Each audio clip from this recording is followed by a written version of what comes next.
পত্রিকার মাধ্যমে আমাদের উপদেষ্টা পরিষদ নাকি জাতিসংঘ মানবাধিকার কমিশনের কার্যালয় স্থাপনের অনুমতি দিয়েছে।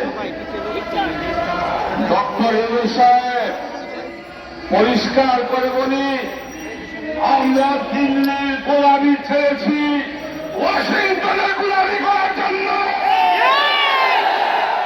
পরিষ্কার কথা, এই বাংলাদেশে জাতিসংঘের মানবাধিকার কমিশনের কার্যালয়ের সিদ্ধান্ত আপনাকে অবশ্যই প্রত্যাহার করতে হবে।